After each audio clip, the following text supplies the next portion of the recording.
What's going on, everybody, and welcome back. Season 3, Episode 6, Hit the Books, the podcast where we dive deep into the world of sports and sports gambling.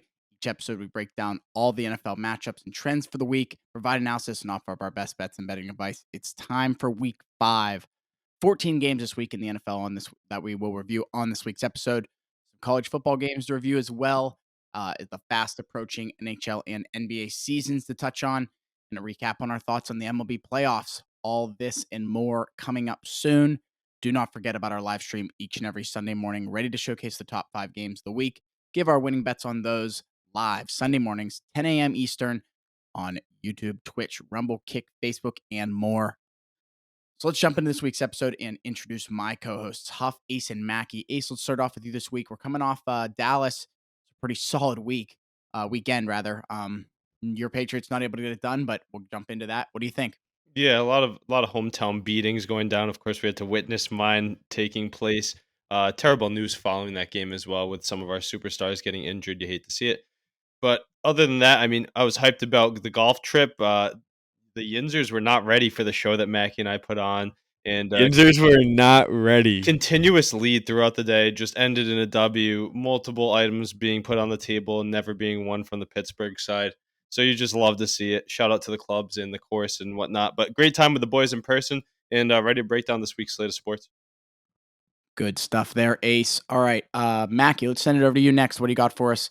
Your Cowboys were able to get it done, but you're back in New York now. What do you got? Yeah, awesome weekend in Dallas. Cowboys made it worth it. They spanked those Patriots. I was in Ace's face all day, but yeah, I went 2-0 this weekend with the golf and the Cowboys. So pretty successful weekend, and I think we all had a pretty good time. So first annual Hit the Books trip is in the books, and we're getting ready for the next one. We absolutely are getting ready for the next one. Huff, finish it off for us here. Week 5, we're here. What do you got? Not much going on with me. Like I said, had a good time down in Dallas. Jerry's World was a good time. Hell of a fucking stadium. I definitely didn't know what to expect walking into there. That place is massive. Doesn't even compare to some of the stadiums that I've been to, at least up here in the Northeast with the Steelers, excuse me, the Bills and the Packers. But that place is crazy. Obviously, like they said, we had a good round of golf. Mackie and Ace took a two. I think it was a 2-hole lead at the end. To do it to clinch the round 18. So that was a good match. Had a good time there. But other than that, not much else. Didn't have too good of a week in the NFL card. Saved myself with Pacheco on the first touchdown Sunday night. But other than that, my card's been brutal. It's a long season, so hoping to get back to it. Honestly, very tough week for us on the cards in the NFL, but I think this week we were a little occupied, just like being in Dallas together, and You it could wasn't tell. our You best. could tell because then I went 2-0 on Monday Night Football when I had time Yeah, to actually lock in. it definitely wasn't our best, our most detailed and well thought plays, but My week was ruined by the Swifty fucking magic. I tried to buy into the hype and I fell flat on my face, and that was a huge swing. Would have ended positive if that guy could have found the end zone, but I got to fall away from that hype just like the NFL needs to. alrighty, boys, let's jump into this week's episode here. Let's see what we got first up. We got some things to keep in mind. The NHL regular season right around the corner, just 6 days away, as we're right in the MLB playoffs. We know the NHL is coming up. NBA regular season just 20 days away, quickly approaching on that one. And something to keep an eye out for is the Super Bowl's 130 days away. So it is approaching, as we are now through 4 weeks before you even know it. It's been a quick season. But let's jump into what we got in the NFL this week. First point here, the Denver Broncos and linebacker Randy Gregory are parting ways. The Broncos stated the team wanted to focus around younger players, making Gregory a free agent after signing a 5-year, $70 million deal in 2022 with the Broncos. What are we thinking about this one coming out of Denver? wait, when did he sign that deal? Last summer, this was his second year on that deal, on that crazy deal with Denver. He was a part of that offseason that they had last season when they brought in Russ and they needed to beef up the defense, so they brought in him. I don't know. It just hasn't really been a fit for him in Denver since he got there. I don't think he played too many games in the blue and orange, so I don't know if Denver is going to be hurting too much without him. It's obviously a big name, but you get a big paycheck off the salary cap. I think they'd like to address that in other places, but I don't like the comment where you want to focus around younger players. It's like, dude, just if you're going to cut the guy, just cut the guy. You don't have to make an excuse for it. Like if it didn't work out, you don't have to make an excuse for it. Like happens all the time. It just didn't work. No, I mean, honestly, I feel like they might not be too far from the truth there. They're really looking to cut ties with these veterans and develop the guys that they're going to have under contract for cheap, get away from that big contract. It's surprising to me, though. Like, I know you want to build around the Broncos' young core now that they're kind of shit and they didn't meet expectations. But Randy Gregory's looked like a good player, in my opinion. I think he'll be a worthwhile pickup wherever he lands. A solid edge rusher, especially if you can rotate him in as your 2 or 3. Someone like the Browns with an already electric defense. Imagine they added a name like that into the mix. But I mean, they're a dime a dozen nowadays finding those edge rushers. It seems like more and more are budding every year. So I'm not too surprised in the direction that the Broncos went, but I'm excited to see where Gregory ends up. I think he'll be the he'll be the first, obviously easy to say, the first filling guy when someone gets hurt, but I don't think we see him play for a team for the next couple of weeks. You don't think so? I mean, they don't have to sign him at that contract, right? No, I mean they can sign him. He's now a free agent. They can sign him to a 1-year deal for $800,000 if he wants to sign it. I bet you he signs sooner rather than later. I wouldn't put it past 2 weeks. You might even hear it next time we're on the pod where he ends up. I think that he can be added in on some teams' depth on the defensive side of the ball. Someone who's right there in the mix of it. Imagine him in Miami with Bradley Chubb on the other side. I mean, something like that. Anywhere he'd be a good fit, in my opinion. I could see the Eagles sign him. They just add him to their fucking defensive line. I just feel like they signed They him. lost. What's his name? Was it Hargreaves that they lost to San Francisco? Got to replace him somehow. But Mackey's former Cowboy, Randy Gregory, I believe. I feel like he'll find a new home soon enough. I haven't heard a lot about him since he did leave Dallas, but I just remember him always being a problem off the field. He was never really on the field either, so I don't know if maybe that came into play. I don't know, but if he is a bad locker room guy and an 0-3 or a 1-3 team does not mix well together. He just looks like he doesn't give a shit, and that's kind of how his mentality was in Dallas from what I remember. But I haven't heard about him in the past few years, so I couldn't really tell you much about him. Like I said, I don't think he's played too many games for Denver. That's what I'm saying. I don't think he's really been on the field. I can't. There's no reason to really get on the field for that team, though. In my opinion, even if you're a little banged up, you're not going out of your way to play for. They gave him 70 million reasons to get his ass on the field. They gave him 70 million. They're a terrible squad, though. Tough scene. Yeah, very interesting situation there coming out of Denver. We'll have more on that as we find it out. Next one, the Patriots have officially been hit with the injury bug as they lose 2 of their top defenders including Matt Judon and Christian Gonzalez with likely season-ending injuries. Can this Patriots defense still be good enough without their top 2 guys, even with the addition of J.C. Jackson? Ace, what are you thinking about this one here? The injury bug flying around the league, teams getting hit all over the place. It's that time of the year. Yeah, pretty loaded question there, but Christian Gonzalez going down, that's on the heels of a lot of other corners in New England. Jonathan Jones, former Pro Bowl safety, matches up with Tyreek Hill. Well, he's out. Jack Jones, 2 guns, he's been out all year on the IR. Marcus Jones placed on the IR against the Jets, and now Christian Gonzalez going down. I mean, it's only fitting that they brought in J.C. Jackson, and to bring in a former Pro Bowler, why not take a flyer on him for conditional 6th and 7th round flip? It's a 6th round pick. No, it's not even a 6th. It's just flipping your picks in those drafts because the Chargers are going to be higher. So we don't even lose any picks. We're just going down in the 6th and 7th round. Who cares? I think J.C. Jackson could definitely revitalize his career in this system that made him once one of the top corners in the league. I hate to see that for Christian Gonzalez, though. He's putting together an defensive rookie of the year campaign, in my opinion. You're just saying that. Yeah, leading the odds, but you hate to see that. Matthew Judon, he'll be back in a couple months. Tough injuries, though. That trip to Dallas really did a number on him, but I think this defense will be good with whoever they put on the field. We know Belichick can build up any defense. The problem is the offense there, and we'll get to that obviously when we recap and preview and whatnot. But I think defense will still be elite without them, in my opinion. A lot of big draft picks spent on defensive players in the last few years.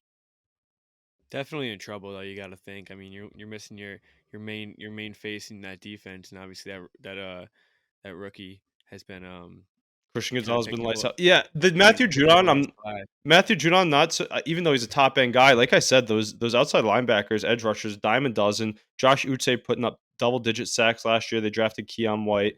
They have Dietrich Weiss, and you can Marte Mop, who a lot of these young guys can really slot into that role. But the outside guys like Christian Gonzalez and Jonathan Jones, who can lock down true wide receiver ones. Without him, Gonna need JC to make that big jump back to what he once was.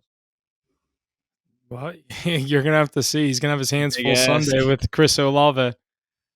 Yeah, but like I still think the pass rusher is gonna be getting after that Saints team. Although I know they have a good O line, but they haven't looked so special to start. And this is just what the Patriots needed, a lesser opponent. Think about who they've went through so You far: gotta the Eagles, you gotta worry the you Dolphins. gotta worry about Mac Jones now, though. I mean, after that, Yeah. after playing that Dallas defense, But horrible game. He's going to play another tough defense. Here's the thing, though. You expect him to be lights out all year. I knew he was going to have a few stinkers in there. You just kind of put it behind you. He's the guy all year, in my opinion. I don't think they're going to turn the page to anybody else because we know those guys are just lesser.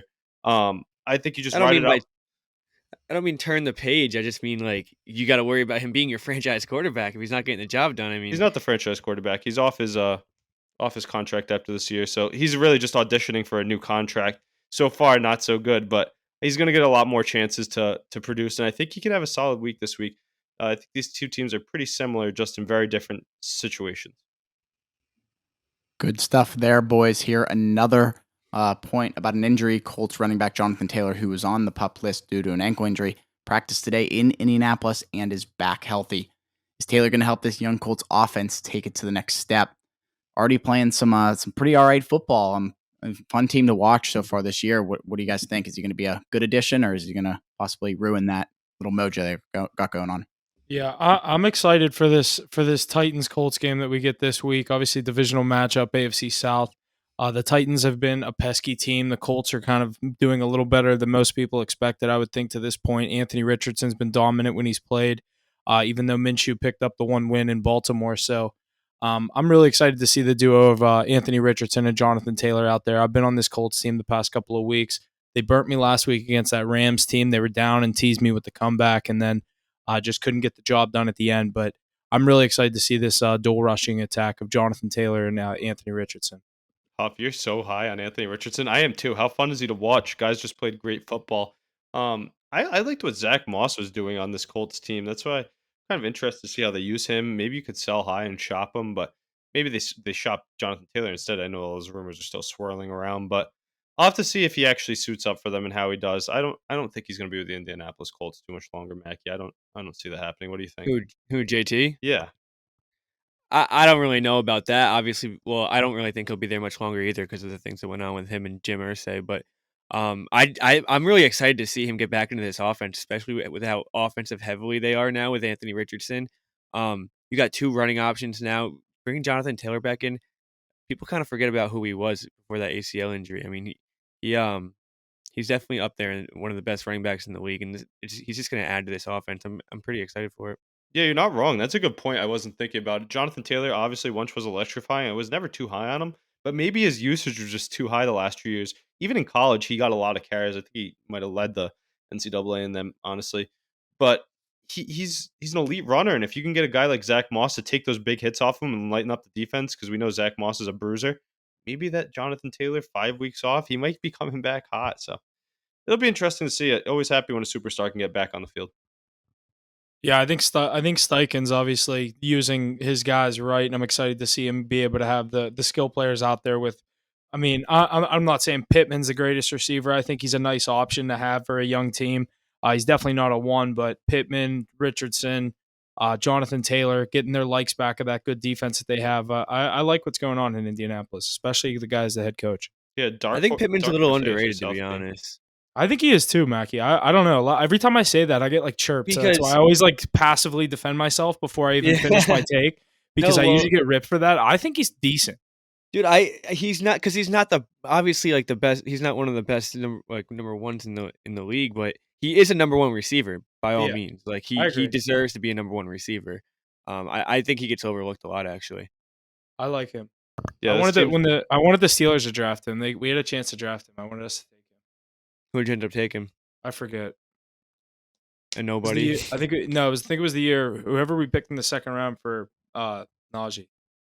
After Najee, I have to look it up. I can look it up. Alrighty, boys. That's all the news we have in the NFL. Let's jump into these power rankings going into Week 5. At number 5, the Kansas City Chiefs. Number 4, Mackey's Dallas Cowboys. 3, the Buffalo Bills. to the Philadelphia Eagles and staying there at number 1. The San Francisco 49ers just hanging out there. Any comments on this, boys? The Week 5 power rankings.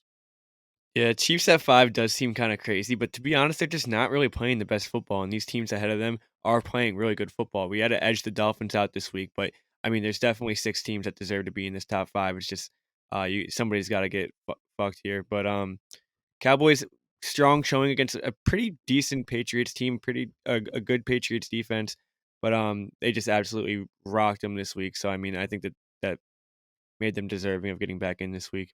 Yeah, Mackie said it all there. The Chiefs, though, I mean, I said this going into this week with the way our power rankings are and how top heavy that top 6 is really ahead of the pack. Whoever loses that Bills Dolphins game for me is falling out of the rankings. Not a bad theory in my opinion. So we've seen the good and the bad from the Bills. Really good. It wasn't a shootout league. either. So Also, those Josh Allen odds flipping up to the highest in the league. He's at plus 300 right now. The lowest in the league, I should say. I think people just forget that he turned the ball over 4 times in week 1, and That's all right. The week 1, there's the we're 4 weeks into the season. It's not like we've got a 16-week sample size. No, but you know how you got to look at week 1. I know, but that's just like kind of funny. Like he shouldn't have the best odds. He should not. Back to that, I found where he got drafted. The Steelers didn't have a first round pick in that draft, but we picked Chase Claypool like 10 picks later, and we picked Claypool in front of 2 picks before the Cowboys took Trayvon Diggs, 5 picks before the Eagles took Jalen Hurts, and about 8 picks before the Ravens took J.K. Dobbins. I mean, J.K. Dobbins. This is why I don't look back at draft. At least you got draft capital from Chase Claypool, so you should really just see what that turned into, and maybe just judge that pick on that. I think it was Pickens or Joey Porter last year. Yeah, I love looking into the trees of a trade that how they break out and whatnot. Like what it turned into after the picks everybody loves the Trey Lance trade right now. That's probably the biggest one to do it with. But other than that, yeah, those top 6 rankings, I'll tell you what, clear cut number 7. I know they're not in our top 6 because we might have to respect their loss a bit more now after seeing how good these Texans are, in my opinion. But the Ravens are that clear cut 7, sitting at 3-1, handling. I know Deshaun was out, but they handled that really elite defense. Lamar and Andrews having days, 2 back-to-back divisional wins, so can't be mad about that from the Ravens standpoint. If any of these top 6 start to slip, you could see them move in. Also excited for our 1v4 matchup this week. My pick for the Super Bowl and the NFC, the San Francisco 49ers, my ultimate lock to win that division, is taking on Mackey's Dallas Cowboys over in San Francisco, though. So that'll be a great one to watch. I know that we'll be talking about that soon enough. Good stuff, boys. Lots of good stuff going into week 5 here. Let's just jump right into these games here, starting with Thursday night football. The Chicago Bears heading into Washington to visit the Commanders. Commanders are the favorite here at 5.5 points. Their money line sitting at minus 255. The Bears money line at plus 210. And the total at 44.5. I'm currently seeing about 80% of the money on the Commanders, which is pretty interesting. What trends do I got for this? Give me. You're not cutting that. All right, some trends I got for this one. Commanders 3-16 against the spread in their past 19 games as home chalk of 6 or more points. Since they aren't 6 or more points, got these trends yesterday. Under 14. They're 6. They're 6 now. Oh, is it? Yeah, 5.5. I think it's 6 right now. Yeah, it's 5.5. I just read it. Under 14-2 in Washington's last 16 games at home, and the Bears 5-2 straight up in their last 7 games played on a Thursday. 5 of those games went under. Who wants to get us rolling on this one? Going to be a decent Thursday night football matchup. I mean, the Bears not a great team, but the Commanders, are they that great either? Ace, what do you think? I'm going to tell you what. This is the first time that the schedule makers really got us after what we had to watch on Sunday Night Football and what we're going to have to watch tomorrow night. It's catching up to us. Remember those early season primetime games? They were looking electric. Now we're getting Commanders, Bears in the primetime. I think it'll actually be pretty fun to watch. I like watching Howell and Fields, even though they make some boneheaded decisions. But I'm eager to hear what you guys have for a side in this one, and I'll give my take on this game. I don't really have a... Go ahead, Mackie. Okay. I haven't really watched a lot of Washington Commanders games this year, but I'm kind of excited to because I want to see how good Sam Howell actually is. Heard a lot about his name, seen a few nice plays, but never actually watched a game. But with that being said, I mean the Bears suck, so I can't lean them in this side. I actually do really like the Commanders -5.5. I think that they can take care of business. That defense is playing pretty well. Bears have nothing going on offense. Their defense isn't very good either. So, um, I mean, they're pretty gross to watch. So I'm gonna lean Washington -5.5 in this one for sure. Yeah, I was gonna say that Matt Chapman hit on the Blue Jays needed that. The drop in fair would have been clutch. Instead, he grounds into a double play like a We're on loser. opposite sides here. I didn't know you had the Blue Jays. Yeah, I like the value. Yeah, you said it earlier, little faggot. Yeah, no, but gotta love the value. They can come back with one swing of the bat. Good team. But no, jumping into this game, I'm gonna go with a half a unit on the Bears plus 231. You'll hear that on our live stream. I don't love too much, but I just think that Justin Fields might be able to pull one out here. This Commanders team isn't that good. They're going in confident for once into a game. I think that hurts them more than helps them. Not super confident in this at all, but a value play. I already locked it in actually at plus 231. Only other thing I'm gonna look at is maybe a Justin Fields touchdown, but those receivers in Washington definitely scare me. Yeah, there's two things I have my eyes on here. One's the first half under. It's let me see the number it's at 21.5. now. 21.5. I love that. I'll probably for sure take that at the 21.5 -110 right now. I'm gonna wait and see where it goes, but I saw it at -115 this morning, and now it's -110. So maybe get a little higher. I don't really know, but and then I do like it. Like Ace said, I like Justin Fields to get in the end zone, but I'll probably do the first touchdown 12-1 instead of the. I have plus 140 for the anytime. So both are a little tempting, but Great odds on that uh, for Justin you know what I guys Fields. mean? don't like you guys don't like this Commanders defense? No, I do. I do. I think there's a lot of value on like the Bears. In this Fields is game. always I running, agree. Mac. You know he doesn't know how to throw. Yeah, I'm Yeah, not. true. That's why I said I'm not going to have a side in this game. I like that first half under, and I just think that's insane value. If the Bears get the ball and can somehow get down the field, I like them to just try to run Fields in. Do I slap on a Mike Ditka jersey or something like that and just go one unit on the Bears to win and one unit on Justin Fields to get in? And if one of them hits, I'm making some good dough. Good. Or Komet. Komet's been. He had a big game last week for against Denver. I mean, I know they lost. I think he had 2 touchdowns and like 100 some yards. He had a big day. Yeah, but I do really like that Justin Fields touchdown. At those odds, I know that defense, Mac, it does scare me too.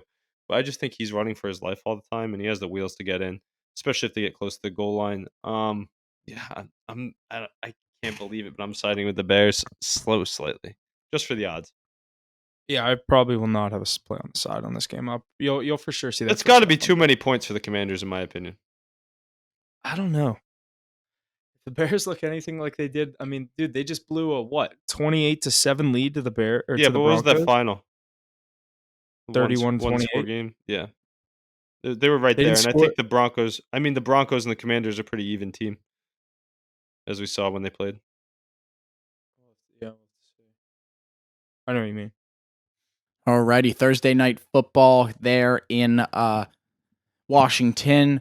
Let's jump over to Sunday. We're heading over to London again, 9:30 a.m. Eastern. Jags staying in London to take on the Bills. Bills are the favorite here, 5.5 points as well here. Their money line -230. Jags money line +190 in the total at 48.5. No trends for me on this one, but who wants to get us started? Going into London for another week. Trevor Lawrence in London for a second week in a row. It honestly just kind of makes me laugh. I really don't understand why they do it back to back. Last week But- they were at Wembley, and this week they're at Tottenham. They're playing indoor this time, so no London under. I don't know if it hit last week, but this one's at 48.5, and Tottenham is a dome. That's all I can tell you. Yeah, I feel like this game looks kind of trappy. Like, why is it a 5.5 point spread? Jaguars have been over there for 2 weeks. They put up a great showing last week, dominated the Falcons. I mean, the Bills have been playing some really good football, but we know how they play. It's a lot different when they're not playing in Buffalo. So I definitely like the Jaguars plus 5.5. I kind of like their money line too. It's just too much value for two teams that aren't really that much different, in my opinion. Yeah, I don't know. I'm kind of on the other side. I kind of leaned on the Bills here. I think that they look a little too electric right now for me to take the Jaguars against them. I think that defense will have some trouble with Josh Allen and what they've been able to do on the offensive side of the ball in Buffalo. So I'd probably lean on Buffalo. I don't know. I'm glad this is a 9:30 game because I might just wake up and watch this during the stream and not really have a play on this. But yeah, that's a tough spread. But I don't know. Maybe the Bills in a money line parlay I'd like more, but. Yeah, I don't know how I'm feeling about the 5.5. Definitely, I think I lean Buffalo though. Mac, you were saying you like them plus 5.5? Yeah, definitely. I'm Yeah, I'm probably gonna sprinkle money line, yeah, dude. me too. And it's crazy. It's another one where it's like, fuck, the value is way too good. These teams are really close.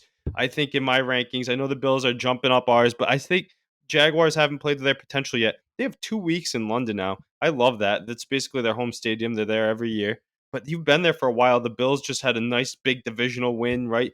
Everything's going I all don't right. But now I you don't got want to to go cut you play off. super early in the morning. I don't think that means the 2 weeks in London. I don't think that means as much as you think. These players I hate going do. over there. I do. Yeah, I mean, you're They're just like comfortable. yeah, you've been over there. You're like And they more were successful there. in the Think swing about of how things. great that defense played last week in the morning. I think the Bills kind of come out really slow. I just don't see. Dude, we've seen it so many times with them going on the road, them just not being able to get that offense going. They're just not meshing very well. You're going across the country. I mean, I'm assuming they've been there for 2 days now, but I mean, it's tough. It's tough to get into things over there. Definitely. I think Josh Allen is due to throw an interception overseas. He loves turning the ball over. That's That defense was feasting last week. What they have two touchdowns maybe, but they were yeah. I mean, electric it all was game long. Desmond Ritter, No, so no, that's still two. But as long as I'm in the same boat as you, Mackie. I think they come out slow. The only thing is we can't have that Trevor Lawrence game like they had against the Kansas City Chiefs, where they came out slow and they couldn't do anything all game. That's going to shoot them in the foot. So I think the defense actually steps up to the challenge and contains the Bills as best they can. But I still think that you're going to have to put up over 24 points to win this game. I, I I agree. I I Yes. do I do like points here. I think this is a good game, but again, too much value on the Jaguars in London again. Give me them. I'm not my favorite pick of the week, but give me them. Another London game here. The Jags playing at least one home game in London every year since 2013.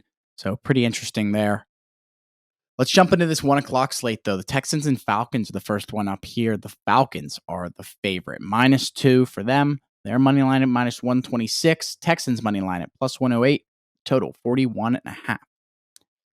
Trends I got here. Unders are 12-7 in the Texans road games over the past 2 seasons. And only the Saints have been a worse against the spread team at home since 2021 than the Atlanta Falcons, 6-12 against the spread. What are you guys thinking here going into this first Monday Night Football game in Atlanta? Texans and Sunday football, 1 o'clock. Yep, go ahead. Who's up? Yeah. So, a lot of people are going to be on the Texans in this game. For good reason. CJ Stroud has looked really good over the past 2 weeks, putting up their over 30 points on the Jags and the Steelers. And they've looked like a really good team. They have a lot of weapons there. They're getting it. I'm seeing a 2-point spread here. I really don't love the side either way here. I do like the under in this game. The under 41. I think both teams will struggle a little bit. Two younger quarterbacks. I'm not sold on Desmond Ritter to put up a ton of points. I know CJ Stroud has done it in the past couple of weeks, but I like that Falcons defense to contain him a little bit with the guys they have in that secondary. I'm going to go with the under 41.5 in this game. I like that play. I've gotten screwed by 2 Texans unders already this year, so I just can't ride any of those anymore, but I do like that play in this position. Um, yeah, I agree with your statement. I think a lot of people are I'm kinda intrigued to see the money splits coming in on this game because, Texans are riding hot right now. They put up 30 plus points the last 2 games, got a huge win against the Steelers last week. Nobody anticipated that. Beat the division rival Jaguars as well. While the Falcons started 2-0 and got 2 tough losses their last 2 weeks. So, 2 teams going in opposite directions right now, and the Falcons are still favored by 2 points. Seems a little trappy. I definitely do like the Texans. CJ Stroud is playing incredible football for his first 4 weeks this season of his career. So that's pretty incredible. I don't think many people saw that coming from him, but like I said, it's just a sketchy line. I lean the Texans if anything, but probably gonna stay away from this one. Yeah, honestly, I'm high on these Texans. You heard me talking about them earlier. I think Nico Collins is a true wide receiver one. You have Tank Dell bursting onto the scene. They have guys like Robert Woods and Dalton Schultz in supporting roles. Pretty solid. But I think they're riding too high. I see a little regression for CJ Stroud this week. He's played the part as franchise QB. Sounds like it, looks like it. And he's fourth in the league in passing. So he's definitely performed as well. However, I think that Atlanta Falcons team's playing solid football. They're fighting for the division and fighting to have a place in the playoffs. I think that running attack, they got Cordarrelle Patterson back now, so I'm eager to see how they actually use Pat, LJR, and B-Rob. But it's going to be a grimy game. I think it's low scoring. I don't think that CJ Stroud is good of a day as he had the last few weeks. I know that Steelers defense is tough, but the Falcons secondary is much better than the Steelers. So that should be interesting to watch. I like the Falcons Why do you here keep in a tight one. Why do you keep going at? I mean, they have Minka and Pat Pete. Why do you think the Steelers secondary is so bad? I think that's one of their stronger suits. Really? I'm not high on Pat P anymore at all. He's not bad though. I'll take He's not. AJ Terrell, Jeff Okuda, and Jesse Bates. The Steelers, I trust their front seven way more. I'm talking about the Yeah, coverage guys true. too. Make it more so is just like he plays in the box. Maybe he'll cover tight end, but I'm talking about like true cover guys on the outside. I just think Gotcha. I think it's a tougher matchup than people think for CJ Stroud this week. I think it'll be a good one though. Maybe I ride that trend of B Rob getting in. I know we didn't last week. Did somebody have that on the card? Can't remember, but I I liked it, see a but I lot. didn't I see a take it. lot of people on that. yeah, B-Rob they anytime. always are. And this Texans defense is pretty light in my opinion. I know they've played better than they are, but I expect some regression from Houston here. I'm going to side with the Falcons again. Not my favorite pick on the week. A lot of tight games in my opinion here, but I'll take ATL to get another win and keep pace with the Bucs for that division. It's crazy you're saying keep pace with the Bucks. Yeah, no, they're a much better team than we thought. Lots of surprises coming into this season here, but let's continue on this 1 p.m. slate. Panthers going in Detroit to visit the Lions. The Lions, the favorite here, a big spread, 9.5 points in their favor. Their money line at -460. Panthers money line at +360, and the total at 44.5.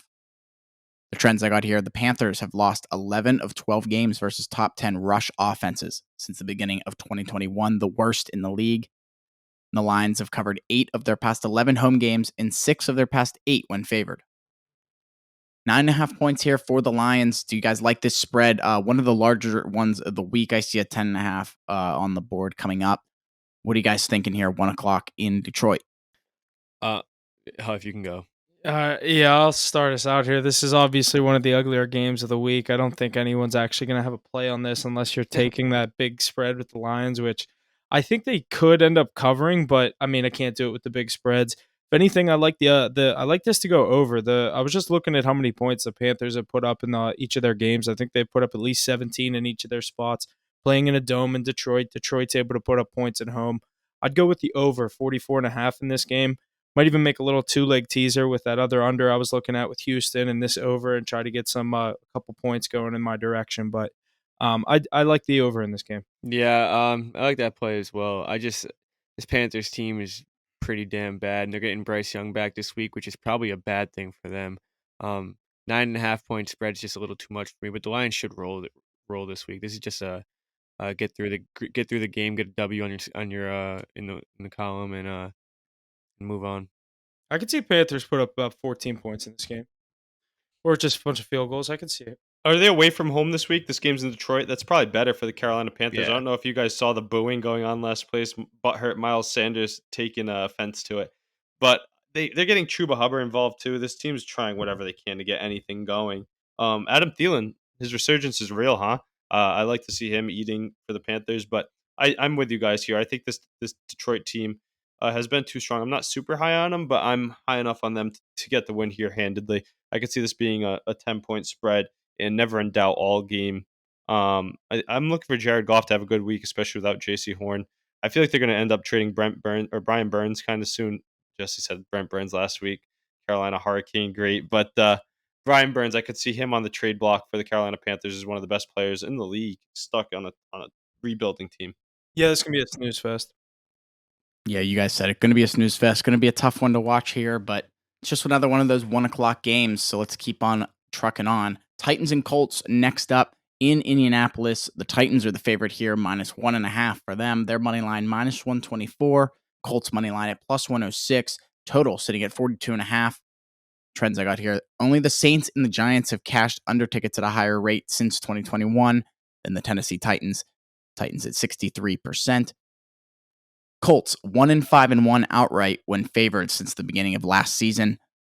So not too hot there for the Colts, but maybe a different season here, as I'm way more excited this year than I was last year to watch the Colts. Who wants to get us rolling on this one? Go ahead, Ace. Yeah, I can get us started here, Huff. Just because you're the big Anthony Richardson fan, I am too. He's a great player to watch. It's like watching Lamar Jackson, but outside of your own division, I'd say. But no, I think this is going to be a great game here. A lot of people wouldn't peg it to be one, but These Colts are flying high. Tough luck loss last week to the Rams. I believe someone had them on the card, and I was so close to tailing that as well and didn't, luckily, but that ended tough. But with Jonathan Taylor coming back too, I mean, they got to be hyped up for this one. Big divisional matchup. Um, I could see this one being a close one though. I don't like a lot of points. I think points are going to be hard to come by, and they're all going to be on the ground, in my opinion. I think that the Titans can stick around with Mike Vrabel leading the charge, but I do think the Colts get this one done. But don't quote me on it. I might be changing that as we speak on it again. I hope this is on our Sunday live stream potentially. I don't know who you guys are taking in this one. This is such a tough game for me to decide on.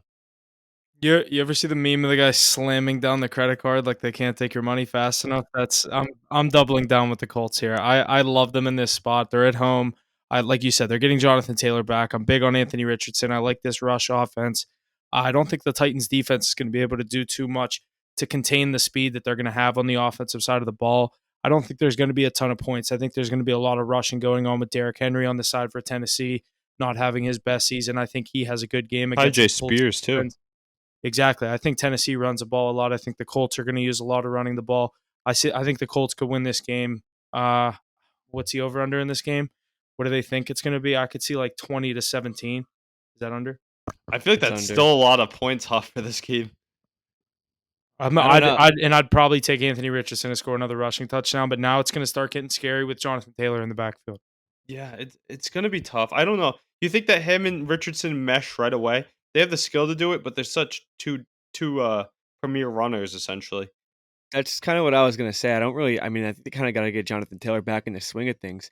Huff, you said this Colts team's home. They really don't have home field advantage. They're 0-2 this year at home, 2-0 on the road, so they're actually playing really well on the road. But they're not really finding out ways to win in their home field on their in that dome of Lucas Oil. But Tennessee's coming off a nice statement win against Cincinnati. I had Cincinnati for a 2-unit play, and this team just kind of shit all over them. 27-3 win.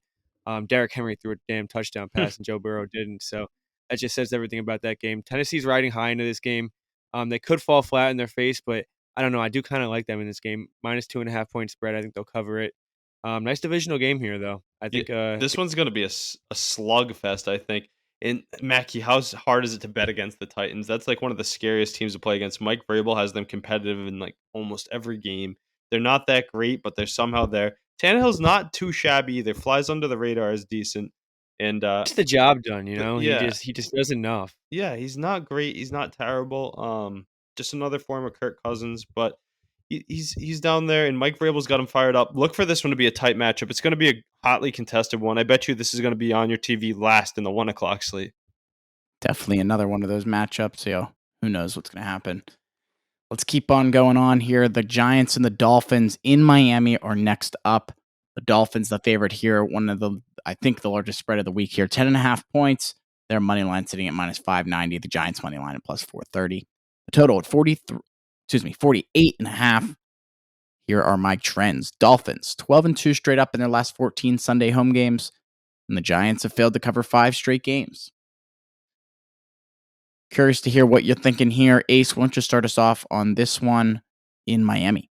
Before you go, Ace, you're muted, by the way. But before you go, real quick, I mean, this team put up 70 points in that Broncos defense. They might put up 110 on this Giants defense. Especially the way that the Giants have been playing. I was going to say, it's hard to get a read on that Titans-Colts game, but we know exactly what's going to happen in this game. The Miami Dolphins are going to roll the New York Giants. I know Saquon Barkley's back. That may help, Mackie. Let's not take the horses out of the gate yet. But that team looks terrible. Their O-line in shambles. Defense not even doing much. I don't know. I think the Dolphins get the job done here after dropping a tough one last week. They're going to come out flying. I think Tyreek finds the end zone and has a day. This might be a Tyreek catches game for me as he looks to get back to his elite ways. But I think the Dolphins cover here and roll. Yeah, 11 points might be a little too much for me, but this Giants team is in shambles. That offensive line is horrid, probably the worst I think I've ever seen watching a game live. Defense doesn't really have much going for them. Miami's offense is going to absolutely roll in this game. I could see them winning this game by 20, 30 points. But, I mean, 11 points is just too high of a spread. You see backdoor shit all the time. This is a good situation for a backdoor game. But Giants are horrible. They could be fighting for that number 1 overall pick next year. Maybe bring in Caleb Williams. Yeah, I agree on the side that the Miami's definitely going to kill in this game and roll. I think they get theirs. I'm definitely leaning on this is the one spot where I'm on the bigger spread. I'm leaning on the minus team if I were to take something here. Definitely lean on the Dolphins with the 10 points. I think it's going to be 7-0 Dolphins on the first drive. So at that point, you're going to be getting a live number, 14, anywhere from there, and then go from there. If you really want to live bet a 14 or 17 point spread, that's on you. But yeah, I'd definitely lean on the Dolphins here. I think back home off a divisional loss, I think the Dolphins are looking to get right here, pick up a big win here against the Giants. You think there could be some good value in Saquon Barkley finding the end zone, though? We know the Dolphins can score a lot. They'll give some up too, and we know Barkley's going to get a lion's share of the work I don't know if there's a line set on it. There's not, because he's but I don't questionable. know. It's tough. Yeah, especially coming off of Giants are injury. so But fucking there, bad. if Barkley and that who's that Evan Neal or is it Thomas or Neal? Who's that lineman there? Andrew Thomas and Evan Neal, they're both there. Yeah, if they can Andrew get, Thomas is injured last week, though. That's yeah, if why they I can mean, get Saquon and him back, it could be a slower game than we think. I still like the Dolphins to win here. Um, yeah, give me the Fins here. Fins up. What do you guys think about that running back Devin Achane? yeah, I I mean, think the he's dude, really good. they're finding a way to use both of them really well. Him and Raheem Mostert. So I mean, that offense is they're getting so much production from everybody. It's hard not to get everyone involved. You know what I mean? Yeah, with Waddle back as well, they're getting back to full strength and really figuring out everything they can. We know Mike McDaniels is a mastermind, but I think Achane could turn in one of the most explosive players in the league if they can use him the right way. That speed is off the charts mixed with Waddle and Tyreek. Tua haven't still in the conversation for MVP. Just got to have a bounce back week here. We'll see what those Dolphins can do if they could just run those Giants out of town or what's going to happen. But another 1:00 game there. Let's shift it up to Pittsburgh. The Ravens and the Steelers in Pittsburgh. The Ravens are the favorite here at -4. We hinted on this game last week when Haas was on. Ravens money line at -194. Steelers money line at +162, and the total at 38, the lowest of the week. My trends are under tickets are cashing at a 73% clip since 2021 when the Ravens are favored, and unders are 12-7 in the Steelers home games since 2021. That's a super low under. What are you guys thinking on this one here coming into Pittsburgh at 1:00? Our second to last 1:00 matchup here. Huff, what do you think? Yeah, I think that's a crazy low under, and I think it will hit. Steelers and Ravens tend to play the defensive style game. Steelers offense hasn't given me any reason to believe that they can hit an over, let alone give me a threat at this 38. I know the Ravens can put up points, but they play into that. You saw last week, Ravens Browns. It was 24-3. Give me another game like that. Hopefully, my Steelers can put up more of a fight, but I'm definitely not going to have a play on the side in this game. My Steelers burnt me last week on the card, not giving me too much confidence right now with all this bullshit that Tomlin spew into the Pittsburgh sports media. But I do think the game goes under. Give me that under 38. It's a tough even 38, but it will go under, I think. Huff, you seem a little frustrated with those Steelers after I don't know what you heard, what's going on in the Pittsburgh media, but yeah, I mean, we weren't able to watch that game last week, obviously, because we were in Dallas. But from what we saw, I mean, 30-6 to the Texans didn't look too good. But you know how this team plays when they're back in Hines. So wait, were they in Hines last week? No, it was in Houston. Yeah, that's what I thought. The bullshit that I was referring to was someone after that in their or in Tomlin's postgame press conference said, "Are there going to be any changes going into next week?" And he goes, "Oh yeah, there will be changes." The fucking change was we're going to wear pads on Thursdays now. That's the change. Not firing an offensive coordinator after putting up 6 points. Not fucking doing anything after being the worst offense in the Yeah, whole fucking league. Just we're going to wear that's pads on what Thursdays. that's what everyone's looking at is trying to get rid of Matt Canada, and I think that's probably the option here. But Kenny Pickett hurt. You got Mitch Trubisky coming in this week. I mean, the Steelers are a different team at home, though. We've seen them that they don't need a quarterback to win football games. They beat the Browns Monday Night Football at home with basically 2 defensive touchdowns and then 1 Kenny Pickett throw. So they could definitely still get the job done here. I like them +4. Like I said in the beginning of the season, these NFC North or AFC North teams need to defend home field, and I think the Steelers defend home field in that division better than anybody. Yeah, you guys have talked a lot about the Steelers here. No discredit to them. They have a lot of talent on that team, and they play great at Heinz Field. They really do. I mean, look at what they did to a healthy Browns team. They played bad, and they still beat them. But I think that these Ravens are a much tougher matchup than people think. 4 points is very generous for the for the spread here. I think they should be favored by a bit more, but I know it's at Heinz, divisional game, but it's at 1 o'clock here. I expect Mark Andrews and Lamar Jackson to stay hot. They've been doing it all year long. They're getting rookie running back Keaton Mitchell back. They have Justice Hill in the mix and Gus Edwards. They just demoted Melvin Gordon. Those rookie receivers really turning up. Zay Flowers, I don't know who's going to stick with him in coverage. Mark Andrews, same thing there. But on the defensive side of the ball, Roquan Smith and Patrick Queen are playing great defense. It's going to be tough for whoever it is, Trubisky, Pickett, either one, kind of the same breed. But Najee Harris has gone ghost. He's non-existent. I don't know where he went. And without Deontay Johnson, he's a pretty underrated receiver in my opinion. I don't like how they can get much going against the Ravens, and I think it's going to be another tough day for them, just like last week. Not that bad, but they'll keep it close divisional. But I like the Ravens to cover here. I'm going to wait on my line though. If I can get this to somehow drop to 3.5, and I can buy that half point, I really want to get the Ravens at 3, just because it's a divisional game. So let's wait on that. But Ravens -4, Ravens spread is my play. Solid stuff, boys. Hopefully, one of the ones we talk about on Sunday for our live stream. Make sure you tune in for that one. Sunday, 10 a.m. Eastern, each and every week. Let's jump into this last 1 p.m. game on Sunday here in Week 5. The Saints visiting the Patriots in Foxborough. Saints are the favorite here, just by 1 point. To pick them here, -108 on each side, and the total pretty low there at 40 points even. Trends I got here. Unders are 10-1 over the past 2+ seasons when the Saints play a top 10 defense. The Patriots have won 8 of their past 9 games outright when favored. Ace, why don't you take this one away here? Our final 1 p.m. matchup here in Week 5. Yeah, we don't need to dive in too much to the Patriots ins and outs. We've kind of been doing that throughout the podcast with their injury update, the recap of the Cowboys game and what's not. But they need a bounce back game here if there ever was one. They get a light opponent for the first time all year. I know they played the Jets with Zach Wilson, but we saw they gave Patrick Mahomes fit. So that defense is no joke. And they played 3 of the best teams in the league in the Dolphins, Eagles, and Cowboys in the first 4 weeks. So they got to be excited to play the Saints. No slouch on defense there. But going back home after an embarrassing loss, I expect a Bill Belichick-led team to come back strong. I expect Mac Jones to have a solid performance because that's what he was doing earlier up until this point. Cowboys in their own building, tough spot, and that team's on a whole nother level than us. This one, even playing ground, some injuries on that Saints side of the ball. They're kind of trying to find themselves as well. I thought they'd have much more success to this point. I think 40 is a lot of points. I still think it goes under here, but I like this Patriots defense to pick up for Judon and Gonzo and show that they still have that fight in them, and the Patriots to get to 2-3 here. Pick them. I'll take them on the -108 for sure. Yeah, I like the under as well on the under 40 points as well. But I don't think this is an even playing field. I think the Saints are a better team than you guys. Definitely name for name for sure. I thought they were too, but they're not. I mean, Not good.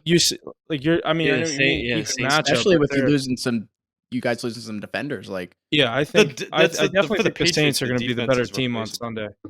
Patriot. Yeah, I know what you mean. But I'll go with the Saints here. Pending Derek Carr plays this game, it's going to be tough with his injury. You never really know what he's going to be like with an arm injury for a quarterback. But I like the better defense to get the job done in New Orleans here. Yeah, I definitely lean New Orleans as well. I mean, this Patriots team just going down a bad hole. You just had 2 elite players on defense get injured. I don't know how well that defense is going to carry without him. And Mac Jones is in shambles right now from last week. Offense isn't really getting anything going. I think if they lose this game, they're going to have a pretty rough season, go down a pretty bad path. But I mean, this is a big game for their season, for their confidence. You need to win this game. 2-3 is a hell of a lot better than 1-4. You're on your home field. You got to get the job done here. But I mean, I do lean the Saints. I have to lean the Saints here. They're in a tougher spot than they thought they would be in this division. This division's winning football games. The Buccaneers. The only team that's really not is the Panthers. But I gotta lean Saints here. I think that they need to get the job done, and they will. I think that the only team that gets a win this week in that division is going to be the Falcons with the Bucks on the bye. But it's a must-win game for the Patriots early on in the season. That doesn't mean your season's looking too good, but let's see what they got. Backs against the wall. I trust the depth, especially on defense. Offense got to show up at some point. So hopefully it's this week. This will be a hard-fought game, though. Saints Patriots always a good one. Always a defensive battle. 2 great defensively sound teams. So it'll be a fun one to tune into. I might have to take the Patriots on the card again on this one. I really trust the bounce back here. I can promise I will not. Crazy, be tuning man. into I this. know. And you know what's funny is the amount of people that are off the Mac Jones wagon completely. it's crazy. I don't want to harp too much on him because he's just a mid quarterback at best. Anyways, I'm not saying he's anything good, but to expect him to do anything last week, anyways, is insane in my opinion. We were in that stadium. You mean? It felt like a video game. The way that it was shaking on third down, Jerry's world was literally rocking.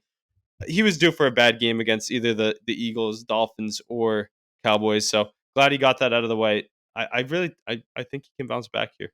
I think you have to bounce back here. That's what I'm saying. Uh, That's what I'm saying. I think he back against if the he wall. doesn't, he's might be in some deep shit over there in New England. Oh, he already is. You believe me? Bounce back game, bounce back game, bounce back game. That's what you guys keep saying here. But that's going to wrap up the 1 p.m. slate. Let's jump into these 4 p.m. matchups here. Cincinnati Bengals heading into Arizona to visit the Cardinals. Ew. The Bengals are the favorite here, -3. Their money line, -148. Cardinals money line +126. And the total at 44.5. The trends I got here, the Bengals have generally been great against the spread since 2021, but over that stretch, they've covered just 2 of 8 warm weather games. So very interesting when they go into warm weather cities. Since 2021, the Cardinals are third best against the spread team following an outright loss, 12-6 against the spread following an outright loss. So pretty interesting trend there as well. Curious to hear what you guys got here. Sunday, 4 p.m. in Arizona. Who wants to get us rolling? I don't know why I like so many totals this week, but I like the over in this game. I think both teams are able to put up points. Totals. I don't normally take a lot of over unders, but I'm liking a lot of these numbers, and this one's another 44.5, not too high. I'm going to probably end up taking this over. I think the Bengals are able to get in the end zone a couple of times, put up 23, 24, somewhere in that range of the mid-20s points, and I think the Cardinals are able to get theirs as well in their home field. I would lean on the Bengals to cover this game. I like the -3 as well, but I do like that over. So Bengals with the over for me. Yeah, I just don't have any confidence in this Bengals team putting up points right now. They put up 3 points last week. Second time they haven't scored a touchdown this season in 4 weeks. So I can't really get behind an over on that in one of their games right now. But I do. I mean, you have to lean them in this game. You have to think this is a get right game for Joe Burrow. He's had too many bad games this season already. I know he's playing injured. I know that offensive line isn't giving him the most help. But I mean, this is a game where you have to win if you want your season to even stay alive. They're sitting at 1-3 right now, going into Arizona. They thought this was going to be an easy win coming into the season. You have to get the job done to stay alive in that tough division. Yeah, I heard that. I said this one when Jesse introduced the game here. This is a tough one to see on the schedule here with the way the Bengals are playing. But you have to think they get right at some point, right?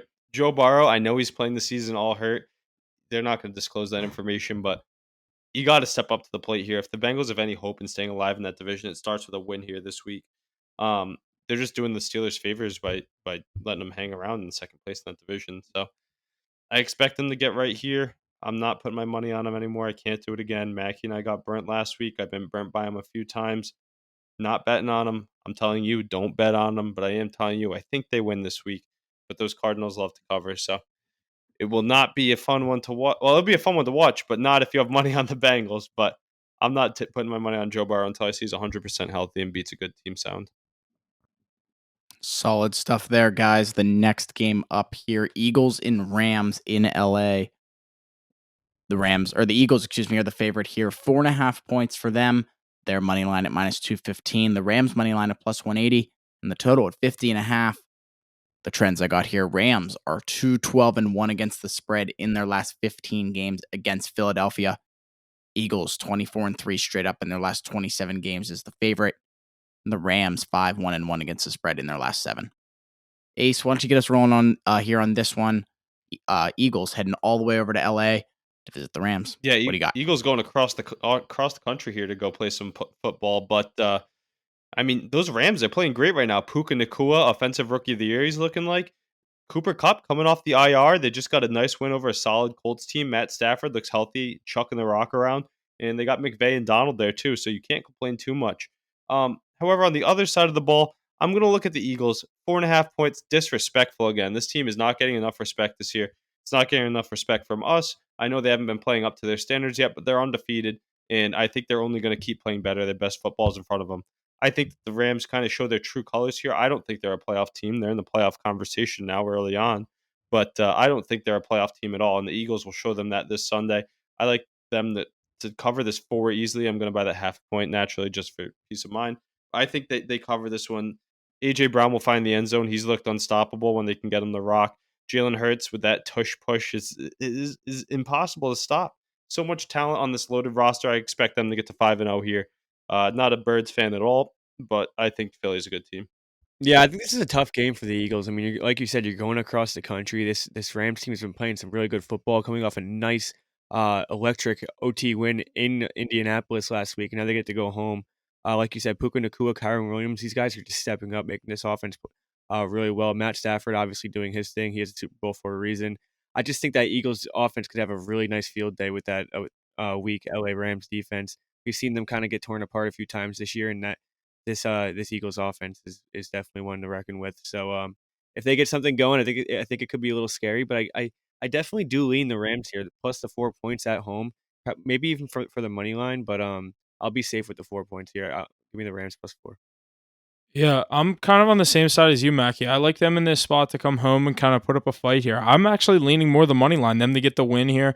I'm not saying I'm going to take this on the card. I'd probably end up taking the points if I do like it enough, but I don't know. That plus 180, I think the Rams have been playing pretty good football. I think they're able to do enough and hang around in this game late and get the ball with the last drive and potentially win it on the last drive. But I think the value on the Rams here, I do like it at home with the cross-country flight from Philly. So I'm definitely leaning on the Rams here to get the job done.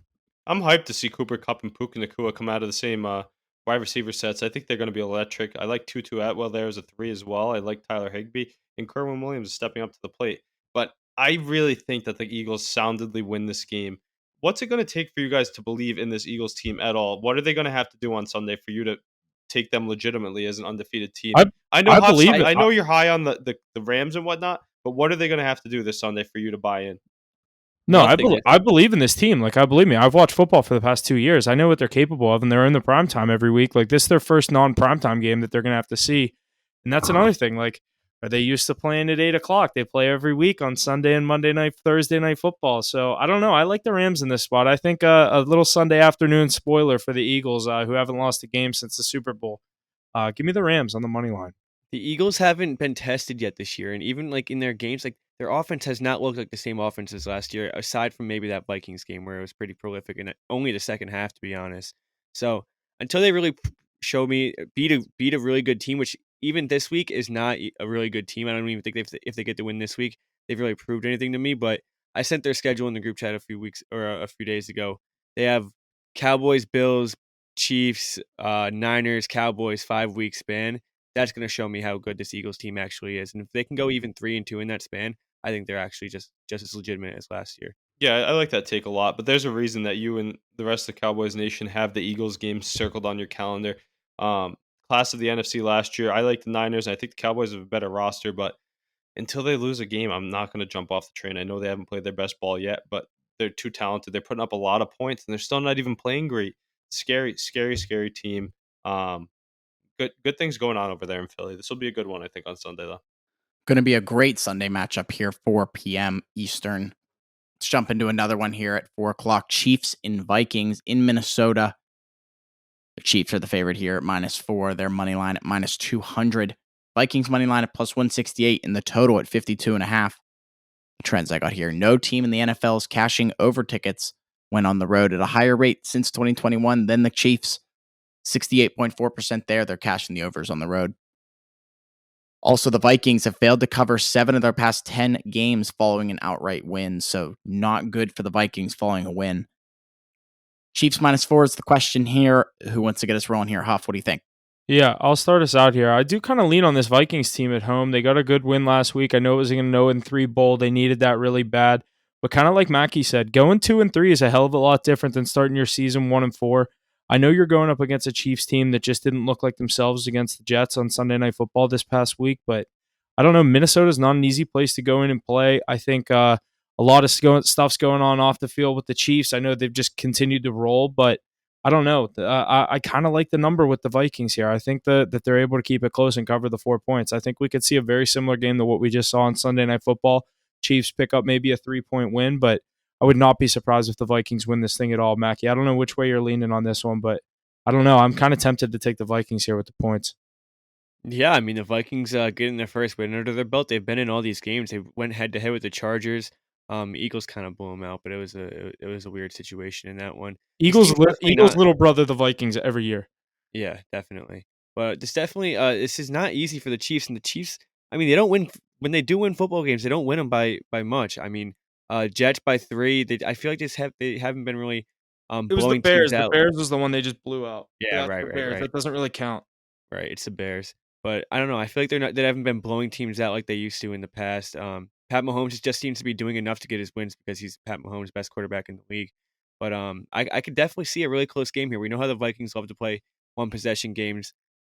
So and they lose a lot of them. So um not the money line, don't like it, not going to bet against Pat Mahomes, but I do lean the points here for the Vikings. I also like the over. Just want to get that in there. 52. Tell you what, I am not taking points against Patrick Mahomes. I do think they could cover though. Mackey's right that they love not covering spreads for some reason, but these games don't matter for them. We know what they really care about is the postseason. I think I might be taking them minus that 4. I really do. I trust them to have a big game here. That's too low points for Patrick Mahomes and co. You haven't what was the line you had him at? Mahomes' career. What would you guess Mahomes' career against the spread record is? His spreads are high though. That's the thing. Maybe a little over 500. A little under. 64%. But it's 40, 38, and 2. So he's basically 500. Yeah, just a little bit Yeah. over it. What was I gonna say? You guys had the spread at what for this game? Oh, I thought someone said 6.5. I like that at 4. Yeah, I'll take the Chiefs at 4 for sure here. Taylor Swift, hopefully she's in the building because they like to win when she's there. So You're right, Ace. Taylor Swift has been the key to the Chiefs' success lately.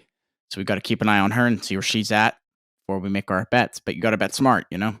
Did you see what Travis Kelce said on New Heights the other day? yeah, That he yeah, snuck out. yeah. No, that they're overdoing it. Yeah, you know what that means, Huff? He's just playing into the game because future entertainment star Travis Kelce, I don't know, past entertainment star, I guess as well.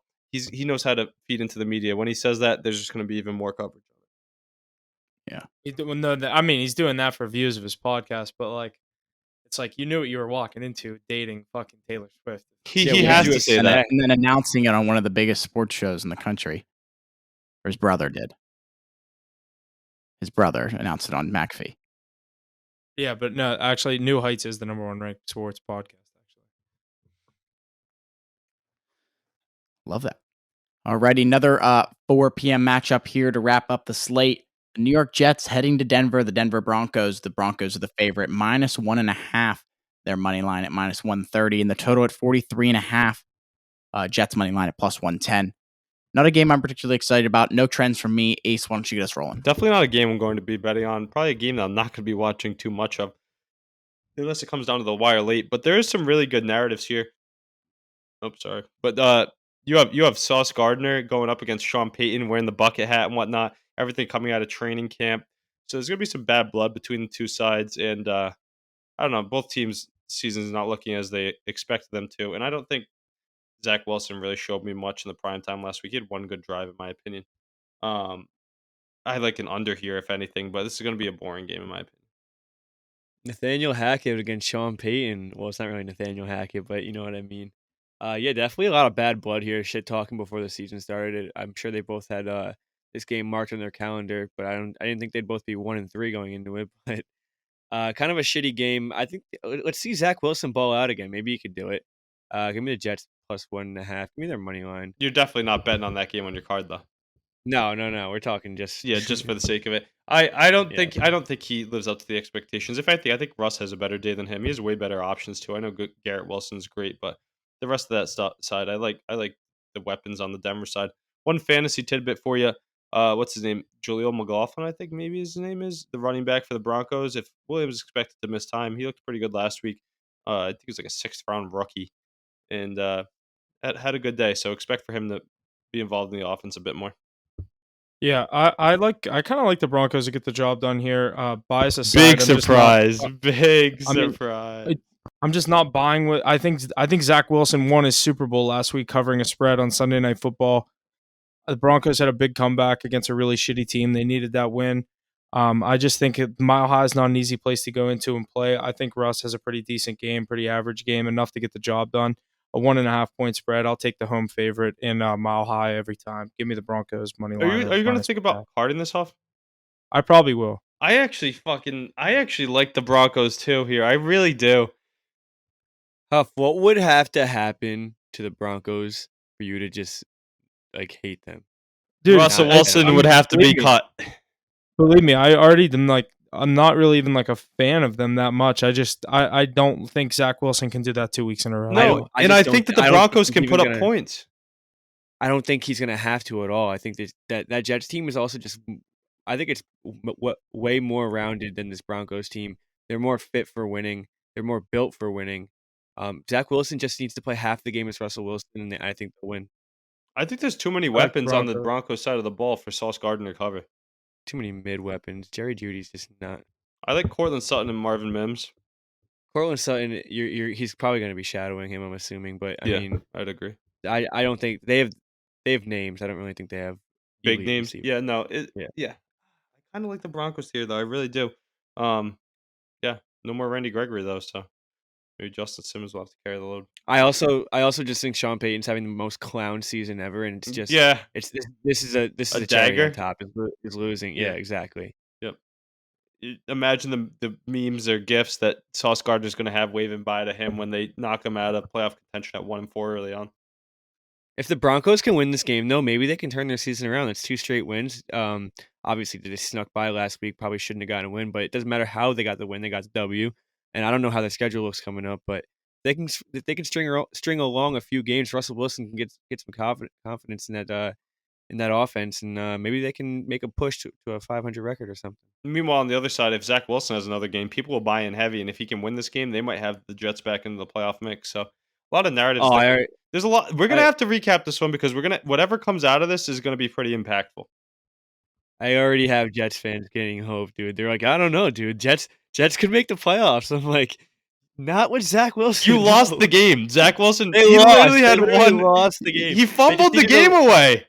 They just needed the tiniest bit of hope, and they literally just latch on. And they probably have Super Bowl Mackie, you hope had the now, too. craziest cashing of all bets last week on that Sunday night game, but I think you bought in.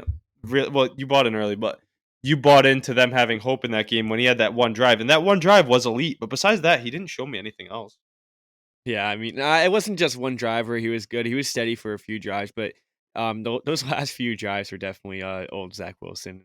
That's what I was kind of saying, was that like it wasn't even a bounce back game. It was just like sheds of light where like he can maybe break through. Like now we've seen it. We've seen that he could do it. Back shoulder passes in the end zone.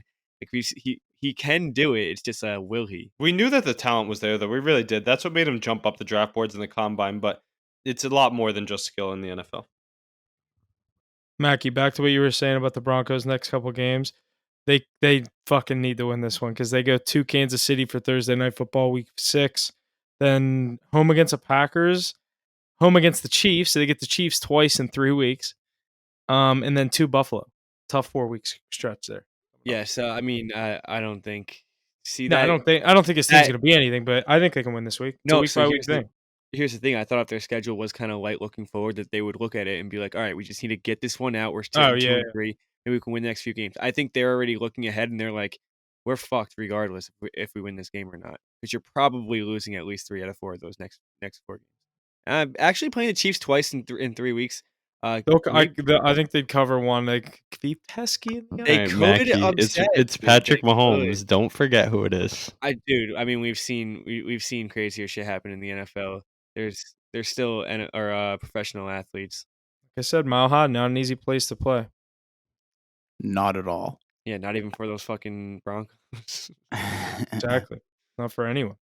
Alrighty, that's going to wrap up all we got in the 4 p.m. slate. Let's jump into this Sunday Night Football, 8 p.m. Week 5 matchup. Dallas Cowboys heading to San Francisco to visit the 49ers. 49ers are the favorite here, 3.5 points for them. Their money line minus 186. The Cowboys money line at plus 156. And the total at an even 45. Trends I got here. 49ers have won 15 straight up as the favorite. 49ers 12-3 against the spread in their last 15 games and have covered 9 straight at home. Cowboys 9-2 against the spread in their past 11 in October.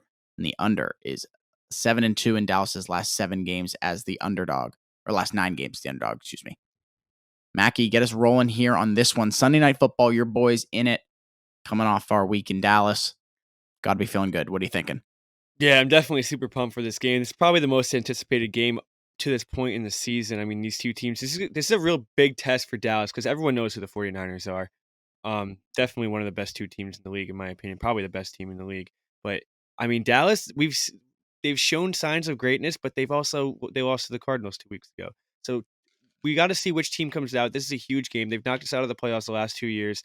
If we can even put up a fight, if we can make this one close, I just got to see something out of them. I mean, we lay eggs against really good teams. We've done it year in and year out, even when we've had a good regular season. They definitely got to go toe to toe with this Niners team. The defense has to step up big time. Dak needs to just play his game. He's good enough to do it. We just got to see it happen. Got to contain Christian McCaffrey. I lean Cowboys plus 3.5. I lean the points in this game for sure. But I don't know. It's going to be a really good game. Yeah, this is going to be a great game. I've been excited for this matchup for some time. Two of the powerhouses of the NFC, two of the top three, and it's over in San Francisco, so a much tougher task for Dallas this week. We'll get to see what they're. Prime time helps, though. And we got to Prime remember, time this is a helps. rematch of last year. This is who knocked the Cowboys out of the playoffs. So it was a very tight 2 team. years. 2 years in a row. Yeah, 2 years in a row. So they're going to be gunning for him, but those 49ers are firing on all cylinders. They got even better with their offseason additions all around the board. Most sound, complete team in the league. You're going to have to get pressure onto Brock Purdy, which isn't easy to do. And McCaffrey, you think he extends that touchdown streak? He's still at minus 215 against a great Cowboys defense to get in the end zone. And I think he does again. I'm going to buy that half a point for the peace of mind. You know, you hear me say that a lot. Always give me that half a point. But I'm going to take the Niners minus 3. Literally, I've taken them on the card 4 weeks in a row. Spread, they're 3-0-1. So why would I stop now? We're going with the Niners minus 3 here. Yeah, I mean, you can get the Niners at minus 3. It's probably a good opportunity, but against my Cowboys, I got to roll with the Cowboys here. You don't see Cowboys at plus much either. So both sides of the coin, whichever side you're backing, is a good one to have. That's what I'm saying. This team that we just saw last week, I know the Niners and the Patriots aren't really on the same playing field, but seeing the Cowboys at a plus 156, and you might even be able to, I feel like it's going to go to 4. If I can get the pick Cowboys at plus 4, I'll probably lean on Dallas just for getting the plus points in a good game with two elite teams in this with great defenses. I'd like to get the points, not take them away. I don't know. It's going to be interesting. I think Dallas might end up getting the win. It would not surprise me at all if this is where we see Purdy lose his first regular season game. But I don't know. I don't really have an official play on this one either way. I lean Dallas just because you get the nice number with it. But I don't know. I definitely could see myself be on the 49ers if it goes back to 3. Like Ace said, I definitely like that number more. But I don't know. I like the value on this really good Cowboys team at plus 160 as an underdog on Sunday Night Football. The winner of this game could be number 1 in the power rankings come this week. Niners been holding it down for much of the year. I know we're going to talk about this game heavily on Sunday, so make sure to tune in to that podcast. Mackie and I will be heated in it. Mackie, jump in with your Cowboys one more time before we get to the Monday night game. Yeah, the only thing else I have to say is when that offensive line is healthy, I mean the Cowboys are playing incredible. Obviously, What a matchup! Biadasz and Zach Martin were out for that Cardinals game. We know what kind of game that was. Cowboys laid an egg, but I mean when that offensive line is healthy, this Cowboys team has played pretty incredible. So, two powerhouses going at it, going to be a hell of a game.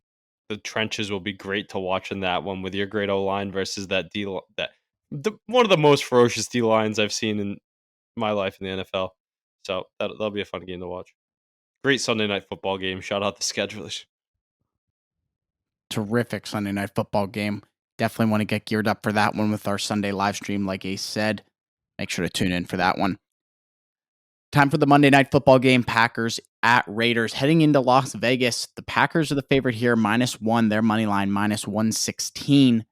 Raiders money line, -102. And the total at 44.5. Trends I got here, Packers just 3-7 against the spread in their last 10 games as the favorite. Raiders are 8-3 against the spread in their last 11 games played on a Monday.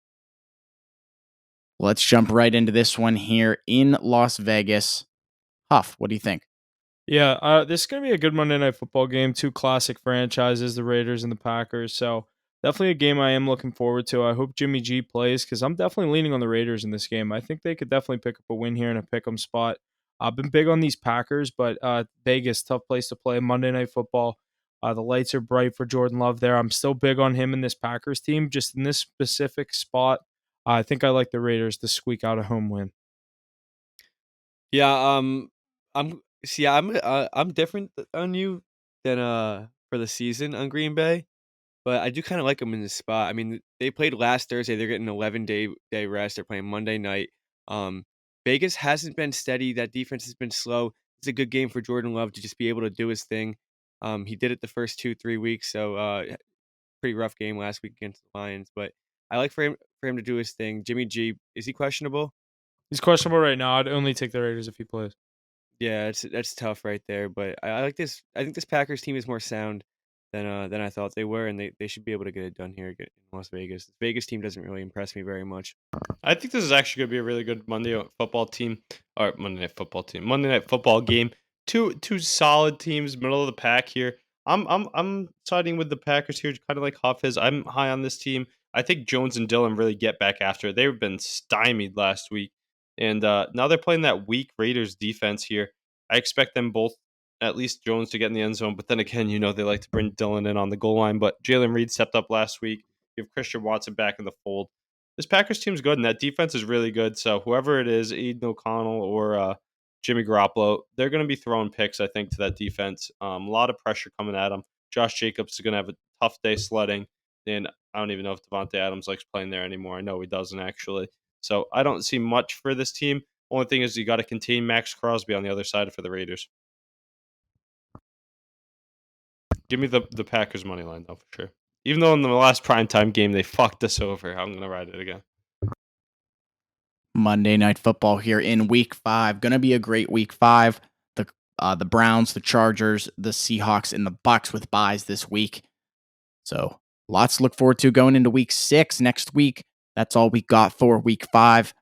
Make sure to tune into our live stream on Sunday morning, 10 a.m. Eastern, everywhere, as we review the top 5 games of the day. Let's jump into some college football here. Some games that we want to review this week. First up, going at number 12, Oklahoma at number 3, Texas. Texas is the favorite here. 6.5 points for them. Total at 60.5. What do you guys think about this one? Texas, Oklahoma this week? I didn't even know that. Yeah, it's the Red River. Where is it? In Texas? No, that's usually a mutual site. Let me see. Let me look. Twins and out away. Silence is great for a podcast. Let's see. That's what the editing's for. It is Cotton Bowl. So it's in Texas. It's in Texas, but it's not at Texas. Oh. Damn, I didn't know they always play at a mutual site. This is going to be a really good game. I really like Dylan Gabriel. Kind of flies under the radar, I feel like, ever since Oklahoma lost. Who did UCF. Are you talking a loss at Oklahoma? No, I'm talking about when they lost Caleb Williams and who's the fucking coach at USC with them? Lincoln Riley. Oh. Yeah, ever since they've kind of left, I feel like this team's kind of flown under the radar, even though they're ranked 12th. They don't really get talked about as much, but this Texas team is so good. I think it's going to be a hell of a game. I think Texas definitely comes out on top. I think that Texas finds their way into the college football playoff this year, and they definitely need this win. Yeah, give me Texas. Twins win. Let's fucking go. Yeah, that's big. Another game that we want to talk about here in the college football world, number 23 LSU at number 21 Missouri. LSU is the favorite here. Pretty high total at 64.5. What do you guys got? I don't really have a play on much of these spreads here yet because it's kind of hard going into the weekend. I like to see where the money goes. So, but I definitely lean on Ole Miss at home here, but no official play yet. Wasn't it LSU Missouri? Oh, Missouri. Fuck, I read that wrong. I don't know. I kind of still like Missouri at home. I'm not big on this LSU team. I definitely lean LSU. I still think Jaden Daniels is top 5 quarterback in college football, and Missouri doesn't really. Missouri got that big win against Kansas State earlier in the season, but this LSU defense is just so bad. Ole Miss pissed all over them last week. Jaden Daniels still played his game, but I just don't think that this Missouri team has the offensive firepower that Ole Miss does. So Jaden Daniels is just going to be able to do enough and get a win for LSU. But I mean, LSU could definitely drop this game. They drop all these close ones. All righty. Another one that we're looking at here, Alabama and Texas A&M, another tight matchup here at noon on Saturday. What are you guys thinking? Yeah, I actually like Texas A&M in this spot. I think Texas A&M puts up a fight every week. They play really good football every week. They've been winning games, kind of covering spreads and everything. And this Alabama team obviously is not who they've always been. You got to go into Texas A&M. I think they have all the momentum going into this game, and I think that they can definitely pull it out. It's going to be. I think it's under the lights too. I think it's a night game. I could be wrong about that though. It's Um, 3:30. It's 3:30. damn, I think it Yeah, I was gonna favors say that Texas that A&M. would help. That would help out A&M in my opinion Yeah, as for well. sure. I Um, still like I, I I still like A&M though. yeah, I'd probably lean A&M. Like I said, it's hard to say right now on a Wednesday with these plays, but I'd probably lean on A&M. Alrighty, Kentucky and Georgia here. Number one Georgia heading, Kentucky heading to number one Georgia. Huge spread here at 14.5. What do you guys think? I like Kentucky with the points. I don't have much else to say. I just think Georgia slips up. I just think this Georgia team isn't as good as we thought they were. They're not the number one team in the country, in my opinion. I don't think Michigan's number two either. Both these teams really haven't been playing dominant football, haven't had a hard game on their schedule yet. Se- um, Georgia almost choked up against South Carolina, which is not a very good football team at all. So, yeah, I definitely like Kentucky here, but 14.5 is just a lot for this Georgia team. Alrighty, final game here. College football. Notre Dame, number 10 at number 25, Louisville. 6.5 points, the spread, 54.5, the total. Anything good on this one? Yeah, I like Notre Dame. Notre Dame's pretty sick this year. Yeah, I'd probably lean Notre Dame as well. Alrighty, let's shift our focus over to the NHL here. The next time we record, the NHL season will be officially underway. Season starts Tuesday, October 10th. I'm excited for the first game there for us, the Penguins and the Blackhawks. Hopefully, Bedard playing here against Crosby. Why don't we take a look at some Stanley Cup odds to get us started here? The top six here go as followed. The Avalanche are the league favorite at plus 850. Hurricanes behind them at plus 900. Devils at plus 1100. Maple Leafs at plus 1100. Oilers at plus 1100. And the Stars at plus 1300. Some notable ones. The Bruins at plus 1700. The Rangers at 1700. And the Penguins at 2200. So going to be an interesting season coming in, but I'm curious, do you guys have any value, good plays for the Stanley Cup winner coming into this season? Mackie, who do you like out of the top five? Who would you go with here?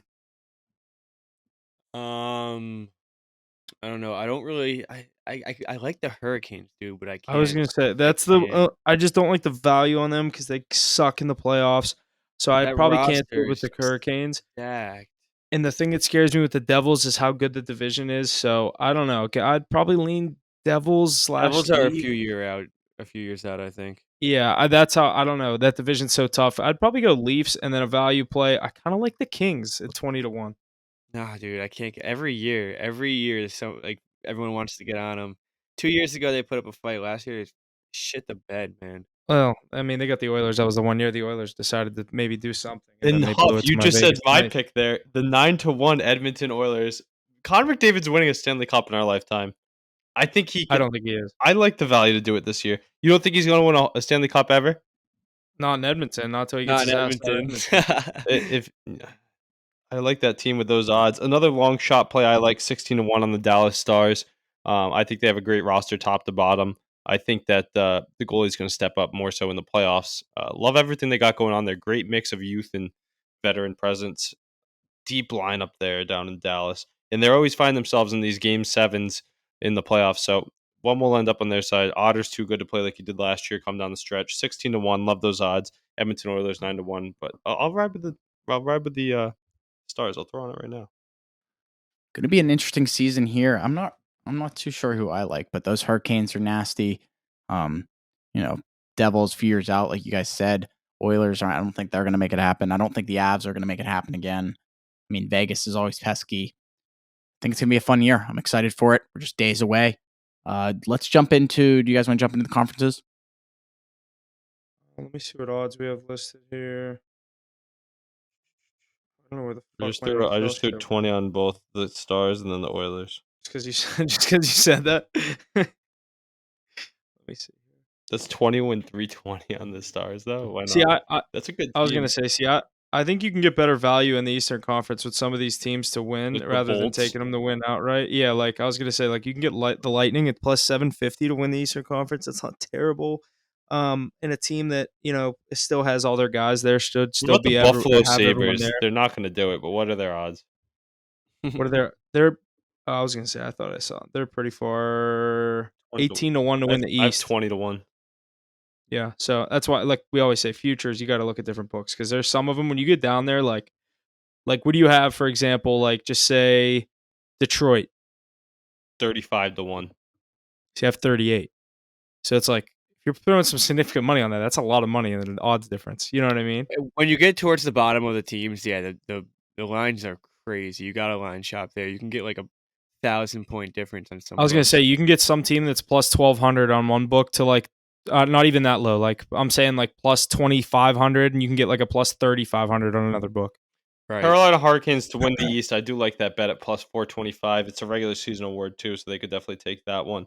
We know how they shit the bed come playoff time. Toronto Maple Leafs with adding Bertuzzi and how good they've been of late. That would be my pick. I think you said this year you think the Oilers can do it. I'm going to buy into the Leafs hype probably. I think if I had to pick one of these top teams, that's probably who I'd go with. 6-1 for them to win the East. I do like that. Yeah, and then the Oilers out west, I think they can get the job done there. I like the Oilers and the Stars both for the Cup and the Conference. Good odds on both. We know how electric both those teams are year in and year out. So much talent and depth. We'll get some in-depth coverage going as these games start and we get some highlights rolling, but a lot of speculation coming into the year. We got to see who cracks these lineups still. NHL, they released those lineups really late on who's actually on the team. So excited to see my Bruins bounce back. A lot less hype going in this year, so that might do better for them. We'll see. It's going to be an exciting year, though. Hockey's back. I was watching some playoff hockey, some overtime hockey in the preseason the other day. Got me all hyped up. So need a Bruins game ASAP. Hopefully, I can get to that home opener. Good stuff. Yes, NHL season just days away. I know we're all really excited for it. I know I'm ready to get it started and get rolling into that. It's a great time of the year with NBA, NHL, and NFL all kind of converging on each other. Alrighty, into the MLB here. The MLB playoffs have officially begun. Yesterday, we saw the Rangers, Twins, Diamondbacks, and Phillies all pick up Game 1 victories in their respective series. Who do you guys have all advancing out of the wild card round here? These are 3-game series, I believe. Yeah, we just saw the Rangers and Twins get the wrap up their series. So the Rangers and Twins are moving on. Diamondbacks down 2-0 right now as we're recording to Milwaukee, and then the Phillies game tonight. So I actually like the Brewers to end up coming out of this series. And as well as I like Philly to wrap things up tonight. So I think the Brewers are actually the only one that are going to get out and force a Game 3 and potentially get out of their series after starting down 0-1. Huff, I agree with you completely. That Phillies team, I fucking love the Marlins. They're one of my favorite teams to go see live, but they're not beating the Philadelphia Phillies. They're the only legit wild card team, in my opinion, to make a run for the World Series. I guess you could say the Rangers because of all that talent and the way they've been scoring. But I agree with you that the Brewers and Diamondbacks are going to 3 games. I'm going to take the Diamondbacks for the value. I like their pitching matchup when it gets to a Game 3 as well. But will it be Gallen? Did he go today? He's going today. So it'll be Merrill Kelly. Who I like in Game 3. And I like that offense too. But these Phillies, they're going to close out tonight, and they're going to make a run for the World Series again. Book it. I've been on them all year. Great value. You can still buy in. I think the Phillies. Go ahead, Mackie. I was going to say, how about that 2-game performance for the Twins? Lopez goes 5 2/3 yesterday with 1 earned run, and then Sonny Gray goes 5 with none, and then the bullpen just cleans it up. Their bullpen has been what sells on them all season, and their bullpen was able to hold it down. Yeah, right. They have 2 aces. They just ripped them. Twins played crazy baseball. I had the Twins winning the series. I also had the Rays winning the series, which the Rangers just absolutely ran them. So this Rangers team could be dangerous. They played really good baseball towards the end of the season. We saw what they did all season. They can get that pitching going. I know they have Scherzer out for the season. Evaldi in the playoffs is lights out, though. Yeah, Montgomery pitched 7 shutout yesterday. Yeah, great pickup there. But I'm saying that's something you can always expect is a great start from Nathan Evaldi in the playoffs. But that offense, we saw when they were hot during this year. Remember when they were at that stretch where they were a top 3 team in our power rankings? When they're hot, they can hit and they can put up double-digit crooked numbers anytime they want, which is scary. Are we going to get Rangers and Astros next round, though? I don't think so.